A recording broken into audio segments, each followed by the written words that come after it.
Good morning, good morning, good morning, everyone. Welcome to episode 107 of the 476ers podcast. In today's episode, we're going to talk about the finals and some other stuff, maybe. That's it. Stay tuned. Yeah. Justice for the blind, just something that'll find in the rhyme that are coming from my Good morning, mind. good morning, good morning, everyone. Welcome to episode 107 of the 476ers podcast. It's been a while. I needed some time to process the horrible, no pun intended, to trust my own process of of how we lost, obviously. I didn't talk about, which is a shame, I didn't really talk about any of the Western Conference finals, any of the conference finals generally. Here we are in the finals now. To round up, yeah, KD is incredible. If they had Kyrie, they probably would have won, or even maybe a healthy James Harden, they probably would have won, and they came a toe close to winning and being in this position, playing the Suns. They didn't. I still think the Bucks. Listen, the Bucks are not a bad team. I still think the Bucks are better than us, a little bit more of a complete team than we are, and I think Giannis might be like a step ahead right now. If you look at the playoffs, if you look at every year we come out saying that, well, this player played great in the playoffs. Like next year, we'll be saying Chris Paul is one of the top 5 best players in the NBA because he's having such a great playoff run. And we'll talk about that in a second. That, we start flip-flopping the orders and switching who goes where and all that. And because of that, I think it was easy looking at the regular season, seeing Joe put on this day in, day night, game in and game out, day in, day out, game in, whatever you want to say. It doesn't matter. Domination, it was easy to look at Joe and say he's better than Giannis. And he was, I think, for the regular season. But then in the playoffs, Giannis has been incredible. He's been great in the finals. He was great in the series before. I don't give a shit about the free throw struggles.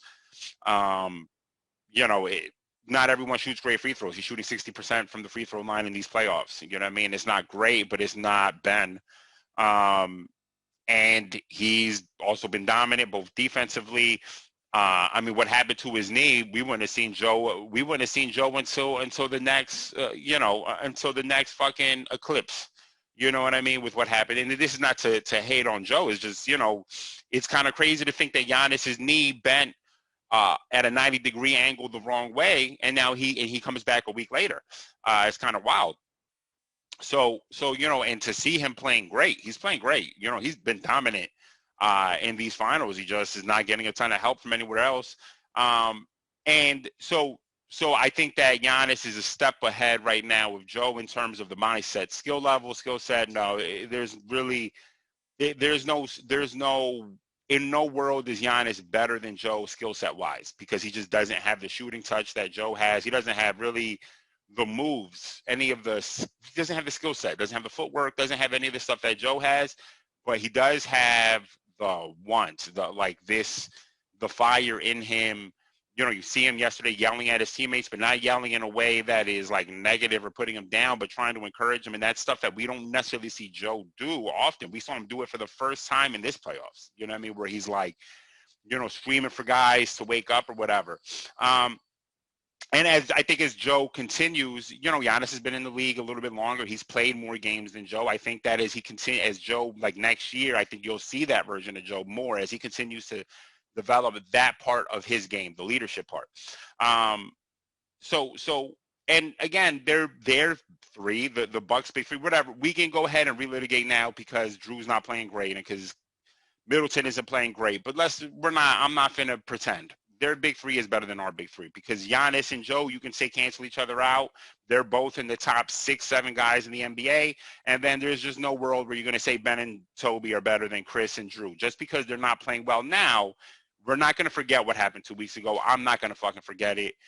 The problem is part of this issue here with this Bucks team, like yesterday watching the game, there was like a ton of moments where you see Chris making the right pass. You know what I mean? Chris making the right pass. But when you're in the finals and you're in the playoffs, there kind of is a point where, because LeBron always made the right pass, and because of that, he always kind of skirted by, like, well, he's making the right play. And it's like, yeah, he is making the right basketball play, but this is not really time for the right basketball play, right? Sharing the ball, right? We're sharing the ball, but I'm sorry, Chris.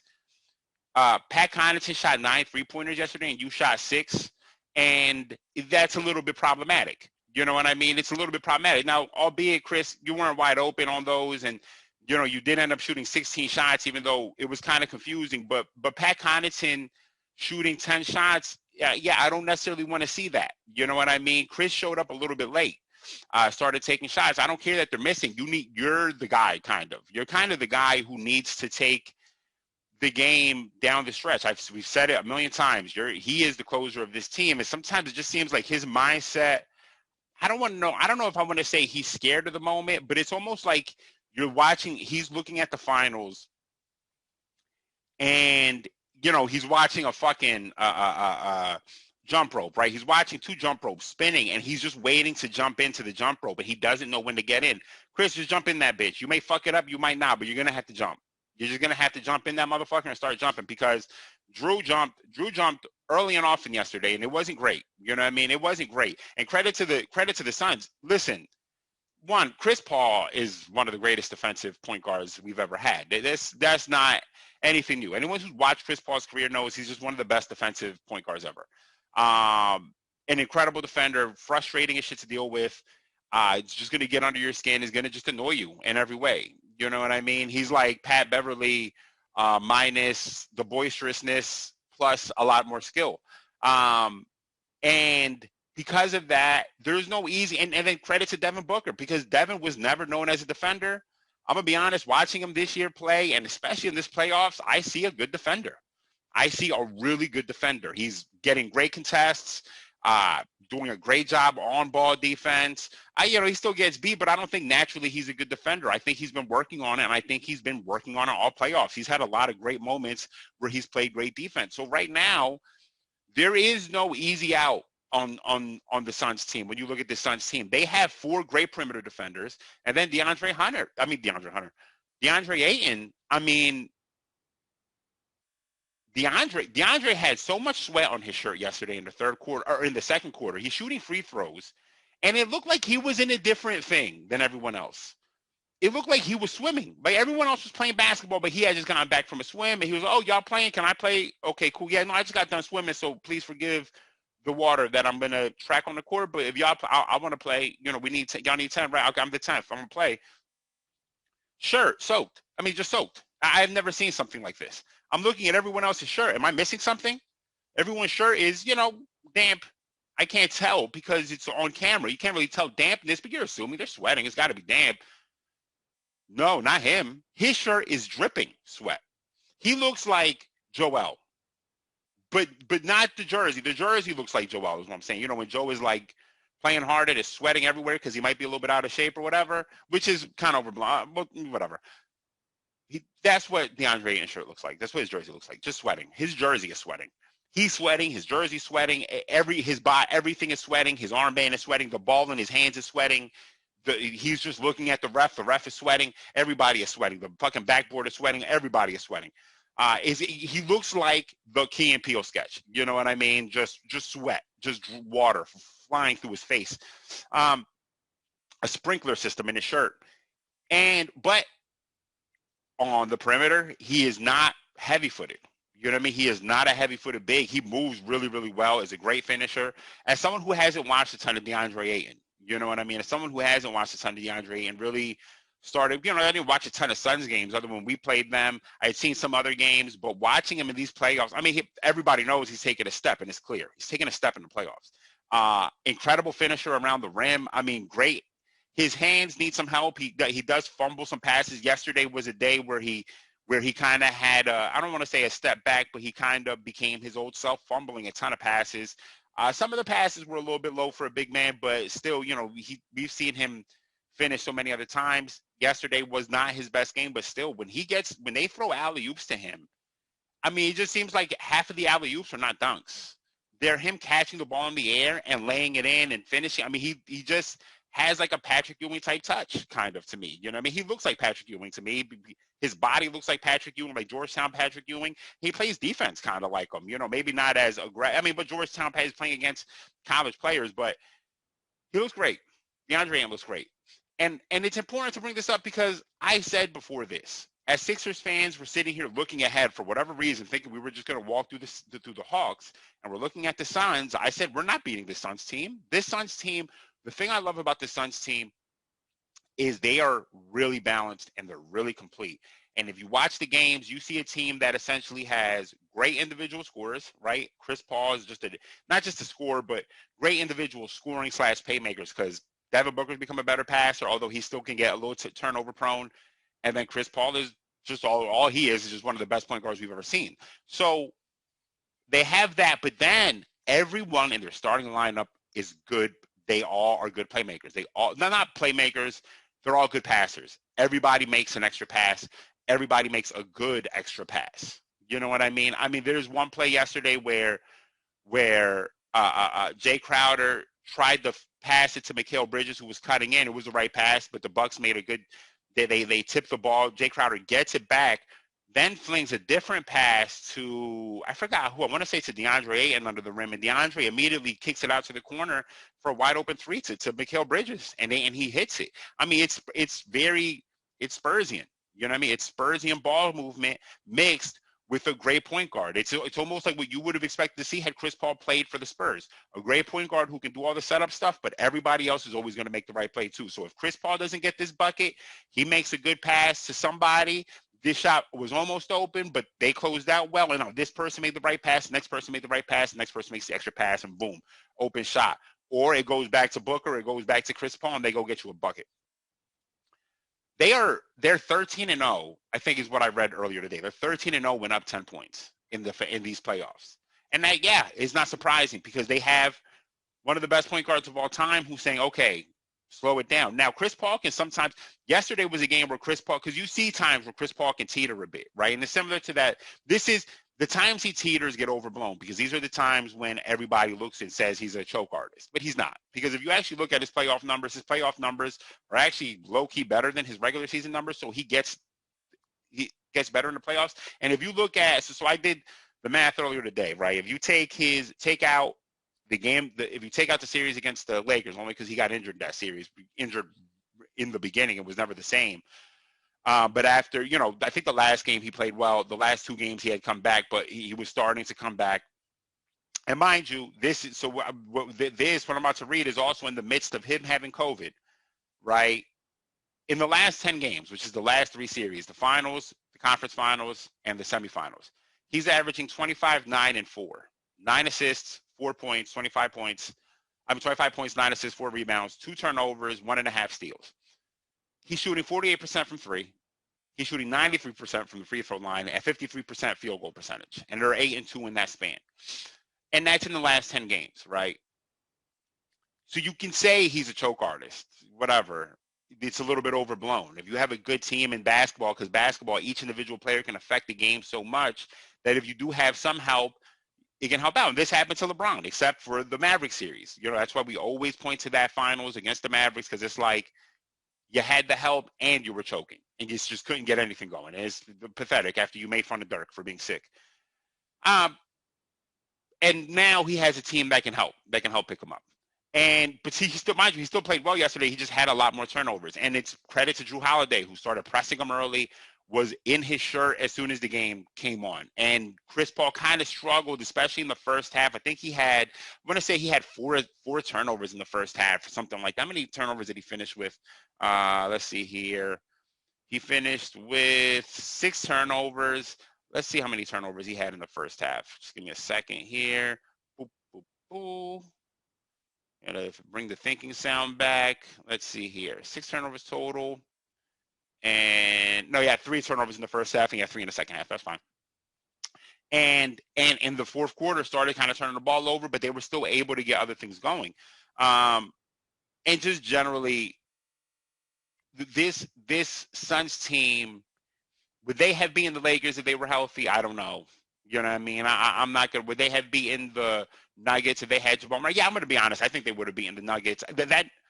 That depends. Depends on the version of Jamal Murray. It's hard. We have to look at this right now. We kind of have to look at what's happened over the last year and really question what the bubble even was, because we saw the Heat flame out, no pun intended. We saw the Lakers drown, no pun intended, because the Lakers, Minneapolis Lakers, Lakes. Okay, anyway. Obviously, the Lakers did because of injuries, but they weren't really super impressive all year. They came in with a more talented team, and then it just quickly crumbled. You know what I mean? And you almost got to wonder about that bubble, because then you saw, I mean, Donovan played really well, though, in this year, but still, I mean, Donovan scoring 50 here and there, and then Jamal Murray scoring 50 in the playoffs, and then it's like you come out, and it's like all these bubble performances just seem, they're just confusing. You know what I mean? It's just confusing. I don't know what to make of those bubble performances. When the two teams that were in the finals didn't even get to the second round of the playoffs this year. You know what I mean? One team got swept, the other team lost 4-2. This Suns team is really, really good. They're gonna come in as a championship favorite out of the West next year? They probably shouldn't be. I don't think they should be. I think any team that LeBron is on is supposed to be the favorite, but they're so fucking balanced that I'm not mad at it. Not only that. So DeAndre Ayton, obviously, I already said this. DeAndre Ayton has made his case for one of the 5 best big men in the NBA. Now, probably even higher. It's Joe and Joker in some order, whatever. And then right below that, you have the Bam, Cat, Rudy, and now DeAndre Ayton is here. I'm sorry, I keep saying Hunter. And now Ayton is here in this list here.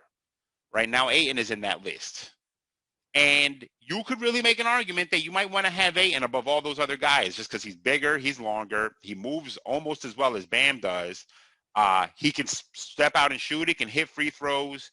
And he's not as good as a defender as Bam is, just not as bouncy laterally, but is shown that he's a really good defender. If what's happened in this playoffs is essentially what DeAndre Ayton's career is going to be, then yeah, he's probably the 3rd best center in the NBA, I would argue.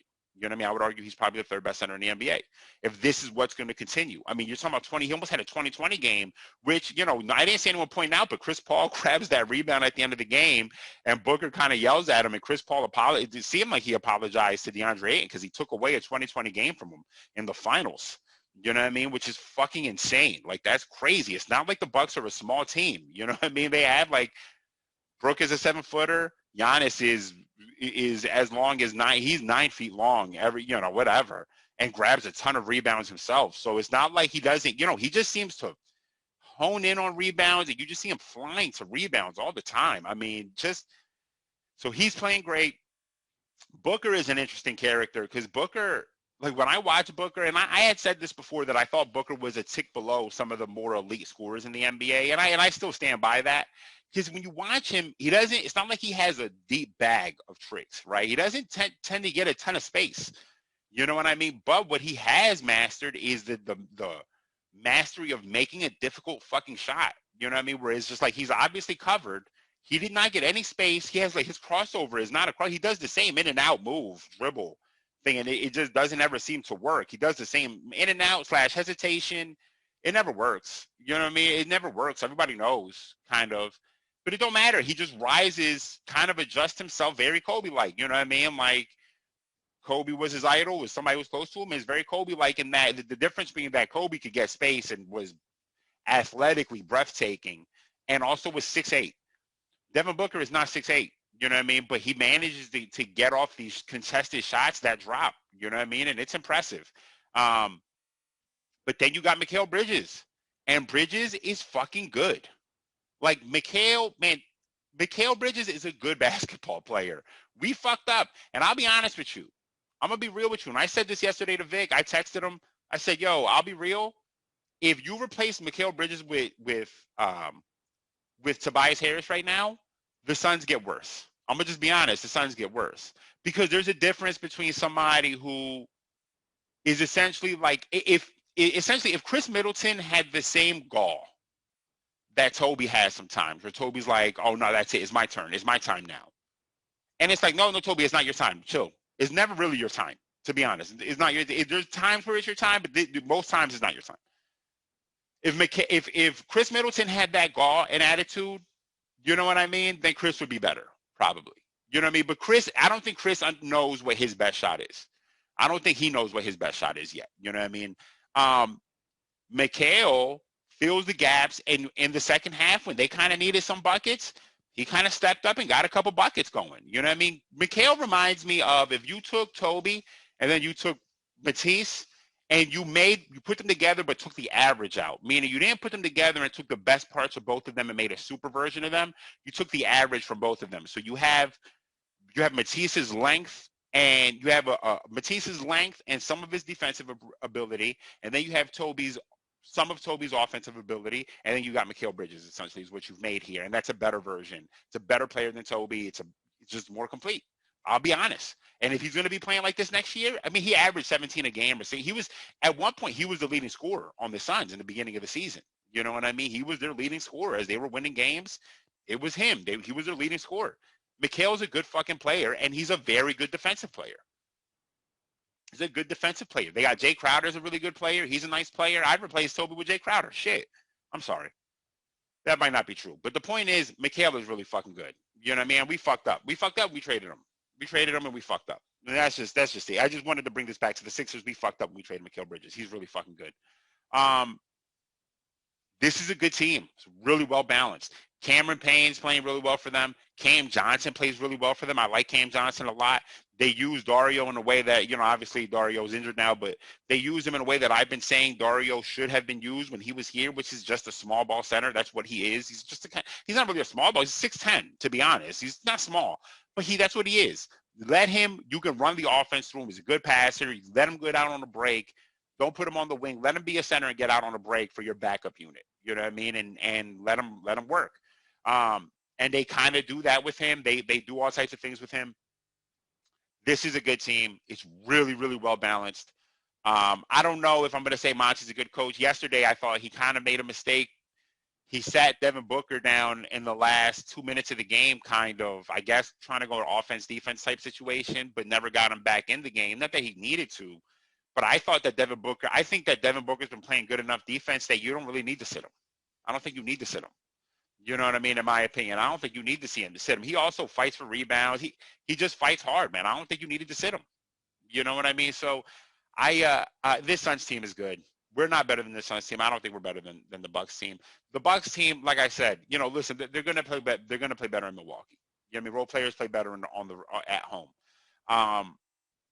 They lost Dante DiVincenzo. He would have helped them because they're getting a lot of Jeff Teague minutes. And it's not to say that DiVincenzo is the difference maker, but you're getting a lot of Jeff Teague minutes. You're getting a lot of Pat Connaughton right now. They would have been better with that. They probably would have been better with Torrey Craig. You know what I mean? Did they trade Torrey Craig or did they just waive him? I think they waived him. They would have been better with Torrey Craig. I don't see why you would have waived him for. Maybe they waived him to create the spot for PJ Tucker. I don't know. And PJ's limited. What PJ can do is limited right now. You know what I mean? Because as good as a defender PJ is not necessarily a great guard defender. He's a very good wing defender. You know what I mean? But if you're sitting there having him guard Devin or Chris Paul, they kind of feast on him a little bit. You know what I mean? It's not really going to help him out a ton. They're going to play better at home. This series is not over by any means. I think the Suns are going to win, but I don't think the series is over. And now Giannis gets to rest today, tomorrow, today, tomorrow. They play Saturday. You know what I mean? So he'll get Friday, Saturday rest. They play Sunday. They play Sunday. He gets to rest Friday, Saturday, play Sunday. That's going to help him. It's going to help give him some rest, and we'll see what happens. But I just think that this Suns team is really, really good. And if what we're seeing from Ayton in this playoffs continues into next year, what we're seeing from Mikal Bridges over this year, he's gotten better every year. So if he continues to get better, and if what we're seeing in the playoffs gets better next year, this Suns team, then there for sure is an argument that this Suns team might be the best team in the West. You could definitely make that argument. You know what I mean? You're going to be able to make that argument for sure. This is kind of a wait and see situation, but there's an argument. And if Mikal gets a little bit stronger or something, I don't know how he's going to have the opportunity to do that, but you got to imagine this Suns team is excellent. Listen, no team is going to beat the Nets. You know what I mean? The Nets are just going to be too good, especially if they trade Kyrie.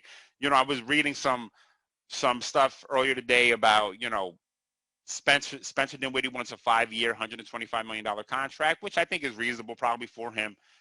Maybe a little bit high, but it is reasonable for him. I think maybe for that type of player, he'll get paid that on the open market. He won't be able to get 5 years, but if he goes to another team, if he stays with the Nets, obviously they have the bird rights.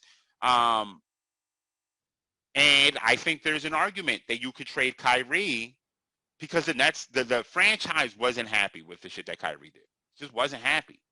And yeah, KD might be unhappy, but that snake motherfucker, I don't think he would really care that much. Yo, you're not gonna play, then I don't know what to say about you. You know what I mean? You took that time off, and then you got in trouble because you went to a party. You know what I mean? So it's like I respect that you took the time off for whatever you had to do, but you went to this party and you kind of fucked whatever. You know what I mean? And then we get to the playoffs. Listen, Kyrie being injured is nothing new. I mean, he's injury prone. You know what I mean? He gets injured all the time, and now we're adding this other piece of him where he wants this kind of freedom and this autonomy to do whatever he wants to do, and it's fine. I mean, I respect it, but the problem is, well, I respect it, but that doesn't mean franchises and teams and fan bases and other roster, other players and teammates want to deal with that. You know what I mean? Same thing with Kawhi.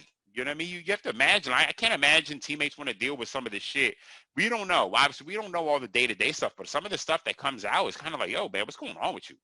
You know, you're gonna be real with us, or you? I know you don't want to, but you could share medical records. You know what I mean? You can't. I understand that you have your own medical team, and then because you don't trust anybody else's medical team, but you could share shit with the team. You know, I don't know. It's kind of confusing to me, but while everyone's going to respect you, that doesn't mean teammates want to deal with that. You know what I mean? That doesn't mean teammates want to deal with that. Are you here today or not? Are you going to be here or are you not? What's up with you? Are you here or are you not? So I don't know. You know what I mean? I respect Kyrie's game. And it's like, so if they use that Kyrie as a trade piece to get deeper or to get something else, then yeah, they're going to be the best team. And Kevin Durant showed that he's still one of the best players in the fucking universe. You know what I mean? Like that I mean, Jesus Christ, you know, and God forbid you get James Harden back healthy next year. James Harden usually is healthy. He's usually an Iron Man. It's rare that he gets injured. So you get James back next year, then what? You know what I mean? So I don't know. We'll see. There's been people, the Sixers we've linked ourselves to that. And it would actually make sense. Ben for Kyrie does make a ton of sense because Ben would make a ton of sense on that Nets team. You don't have to come here and score. Move the ball, facilitate, play great defense. That's all you're coming here to do. I mean, in fact, you're the small ball five now. You know what I mean? Instead of Blake Griffin, you're now the small ball five. Essentially, what we're going to do here with Kevin Durant, all these elite scorers, and you get some more shooting, and that's it. You're going to take this dude. You're going to take Bruce Brown's spot. Essentially, is what Ben could do. You know what I mean? So it would make a ton of sense. But that's it. You know, they're going to be the favorite unless we can upgrade our roster, unless we can upgrade Ben or upgrade Toby or upgrade both of them. That's our team. The truth is, and I've said this many times to a few people, the truth is when you ask me, do I want to trade Ben or want to trade Toby, what do I want to do? The thing is this. One, I don't think Ben is ever going to make free throws for us. I think that ship has sailed. You know, just like the Markelle thing, that ship has sailed. There's just too much pressure here now. There's just too much shit riding on this. And all the reports of Ben essentially Doris Burke said he's a perfectionist, and that's it because he's a perfectionist. He doesn't want to do things that he's not going to be perfect at. Okay, maybe. I think he's a little more aloof than that. I don't know that he's this ultimate perfectionist that doesn't want to try things unless it's perfect. Okay, I do believe the things that some of the other guys said, and something that the homie Vic has theorized a million times, which is, yeah, he doesn't want to look bad doing things. Yeah, he doesn't want to look bad doing things. So he gets nervous when he goes to the free throw line because he feels he looks bad doing it.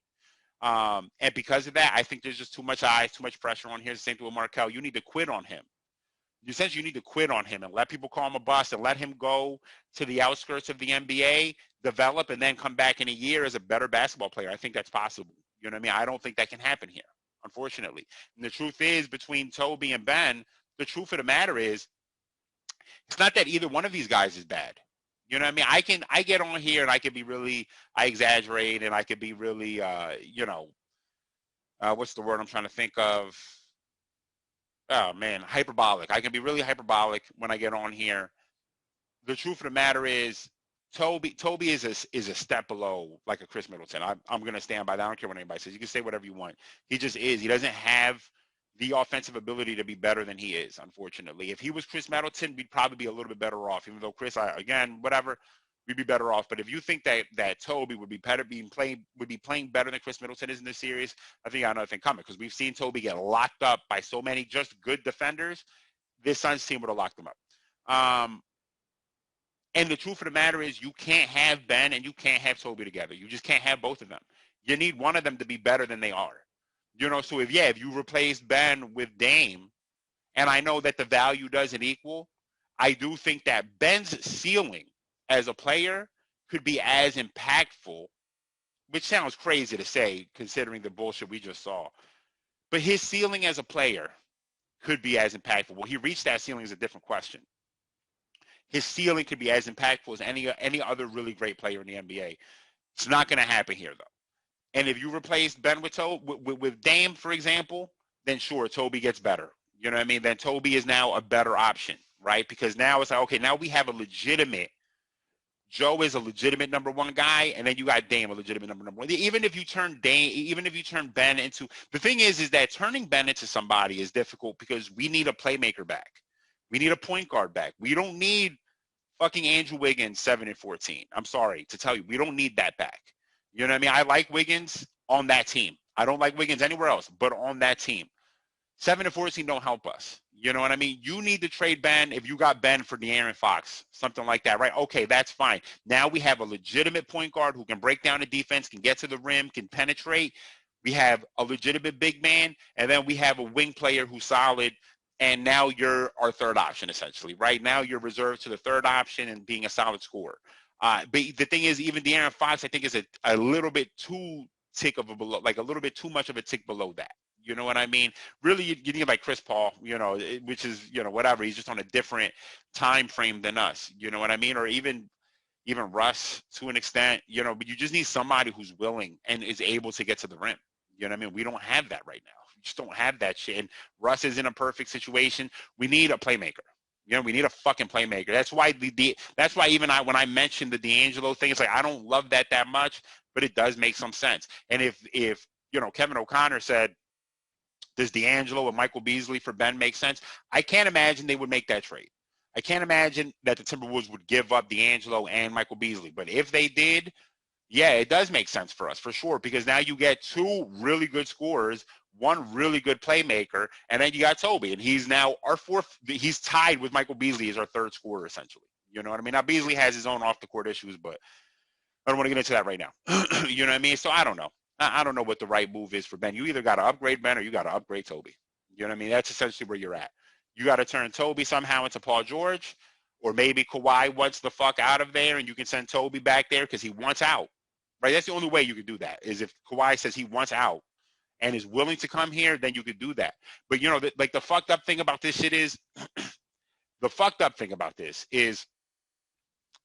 you know, I've been saying this for years now. Jimmy didn't want to stay, and I don't believe he wanted to stay. And listen, I'm whatever on Jimmy. I don't care what anybody says. You know, that dude, as a teammate, he had one good year as a teammate, sandwiched in between a bunch of years where he just is shitting on people. You know what I mean? Where there are just reports of him shitting on somebody. Even his fucking agent went and shit on Shams. I mean, the shit was like, what is your problem, bro? You're just Jimmy Butler's agent. You don't have to act like Jimmy. Whatever. So, excuse me, my allergies are now kicking for whatever reason. So, it's a little overrated. But what I will say, if the reports that came out are true, let's say that he was willing to stay here, and ultimately what it came down to was that we chose Ben over Jimmy, that the franchise decided that we wanted to go forward with Ben, because what happened, the report that came out was that during the Raptor series, when Brett Brown essentially put the ball in Jimmy's hands, that Ben wasn't happy about that, and that the franchise chose to go with Ben instead of Jimmy. They wanted to empower Ben so they would let Jimmy go. If that's true, then we fucked up. If that's true, then we fucked up. One, because Joe loved Jimmy. Jimmy and Joe got along really well. Even though, who knows, that probably wouldn't have lasted past that 1 year. Apparently, Jimmy and Joe got along really well. You could have moved Ben for something and gotten some value back, more shooting. And then you would have had Jimmy, who's a better playmaker, someone who, you know, we saw in the finals put up a 40-point triple-double in the finals last year. It's crazy. You know what I mean? Even though it was in the bubble, who knows, take that with a fucking grain of salt. But, you know, then we fucked up. Ben don't shoot free throws. He can't make them. He's never going to make them here for us. Just get over it. He's just not going to make them here. And if you want to forget now, listen, somehow his value is going back up because people have lost the disdain in their mouth of, you know, and it's crazy because I was reading yesterday his brother / shooting coach, who doesn't know dick about basketball and also might be a fucking child molester, which sounds like a crazy thing for me to levy out here without any proof. But there are some stories that Ben's sister said that he had sexually assaulted her when she was a child. That's why I'm saying that. And I haven't talked about it on this podcast. I think I did mention it a few episodes. I mentioned it like a couple months ago because I was like, maybe Ben is, after the All-Star break, when we saw Ben was crumbling, it was like, man, maybe Ben is going through some personal shit and we don't know, with this situation that maybe he's unable to concentrate, but he stood by his shitty brother, who doesn't know dick about that. He's just a Division II basketball player. That means I could coach him. I'm not a Division II basketball player, but fuck it, whatever. I could coach Ben. And that dude has been apparently liking tweets about Joe throwing Ben under the bus when I understand that logically in a vacuum, Joe did throw Ben under the bus by saying, I thought the game changed when we gave up a dunk for 1 point at the free throw line. And obviously Joe's reaction when it happened was not great for Ben. The thing is it's game 7, right? It's game 7. This dude is your MVP.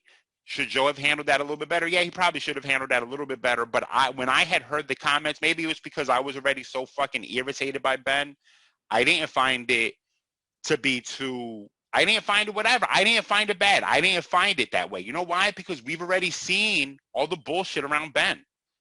Then all the stories came out after that about Ben not, essentially us getting him shooting coaches and Ben saying, fuck those shooting coaches. I'm going to go with this asshole over here who can't teach me dick. And then him becoming a worse shooter over time. It's funny because now you're seeing all the videos of him. You saw all the videos of him in Summer League coming up where he's just pulling up and shooting, just dispelling everything. Everyone was unsure about him because he couldn't shoot. And in Summer League, he went out to make it a point to shoot because I'm shooting. And it was a good looking jump shot. You know what I mean? Now this shit has gone completely left. You know what I mean? And it's gotten worse. He went into a worse situation. He insulates himself. His circle is just a circle of yes men. There's nobody who challenges him. He used to work out with LeBron. Remember? And people were scared of that. Oh, does that mean that LeBron's going to try to bring Ben with him and all this shit? Remember, there was that. There was all the pictures of him, Dwayne Wade, and LeBron working out together. And then that stopped. I wonder why. Yeah, because the great players are going to challenge you to be great. You know what I mean? But Ben wants to be Ben. So whatever. That's why I don't know if I believe in the perfectionist thing. Because is it a perfectionist or is he just somebody who wants to put yes men around him to make him feel better about him? And he's just going to be the package that he is. He's not good enough. Ben, if you ever hear this, you're not good enough right now. I'm sorry to tell you. I have respect for your game. I have respect for your defense. Your playmaking has taken a step back, in my opinion, over the last 2 years. Just watch the highlights. And I don't believe in highlights. Highlights don't mean dick, honestly. They don't really mean shit. But watch the highlights. Just watch them and see who you were 2 years ago to who you are today, who you were 3 years ago to who you are today. You're a different player. You've gotten worse. You've taken steps back. You haven't taken steps forward. You haven't progressed. You're not better than any of your peers. Brandon Ingram every year comes in doing new shit. You're not doing any of that shit. Tatum, Jaylen Brown. Oh, I mean, God, you can't even compare you to Jaylen, bro. You and Jaylen came in the same draft. Both of you were raw prospects. That was the knock. Everyone looked at Jaylen and just thought, this guy's just going to play defense for the rest of his career. That's all he's going to ever do. Now, Jaylen looks like fucking Paul George. And what are you doing? You've taken steps back. You got to learn that, Ben. I don't know what to tell you. I think he has to move on from Philadelphia. That's the truth. I don't think he can stay here. I don't think that's going to last. There's some rumors out there. We turned down a Malcolm Brogdon trade. I don't think Brogdon is. It was like Brogdon in the first and Jeremy Lamb for Ben. I don't really think that's enough. I don't think that's enough. And I like Brogdon a lot. I do. Brogdon's problem is his injuries. His injuries have followed him around, and his medical reports are apparently always garbage, and people are kind of unsure about it. Not that Ben's medical is great. I always am a little bit concerned because he always seems to have back problems, and that's concerning at that size. And his game and his size, having back issues is kind of scary. And so, Brogdon would make us better. I don't know that Brogdon for Ben is enough, not for Jeremy Lamb. I need like Brogdon. I need all the holidays. I need July 4th. I need Thanksgiving. I need Christmas. I need all the holidays back that they have. First round pick. Man, give me fucking Sumner or something. I don't know. Give me something else too. Bring back TJ McConnell. I have no clue. You know what I mean? That we need something like that. You know what I mean? Unless Tyrese Maxey is somehow going to go out this summer and turn into some version of fucking, I don't even know. I don't even know a player to compare him to. Some version of some version of fucking De'Aaron Fox, you know, where it looks like, man, if he keeps taking these steps, he can be our starting point guard for years to come. And now we can trade Ben for a good wing player. You know what I mean? I don't see it. You know what I mean? I just don't see it. Then whatever. I don't know. I don't know what the move is. You know what I mean? I do like Mal Brogdon. I just need more than Brogdon. And I don't want Caris LeVert back, really, just because my opinion, Caris is just, he's a ball stopper. He's ball dominant. He needs the ball in his hands to operate, and I don't think he's good enough to be relied on that way, personally. You know, I just don't think he's good enough to be relied on that way. So we'll see. You know, we'll see what happens. I don't know. That's it, everybody. Wash your hands. You know the drill. Stay safe. Black Lives Matter. Arrest the cops who killed Breonna Taylor. Stop Asian hate. Please get vaccinated. It'd make my life so much easier to enjoy my life. Imagine this Delta variant, the Delta airline variant, just flying around this country, ruining it again. You know, and we're not paying attention. Yesterday, the Deer Park, I'm looking at the Deer Park.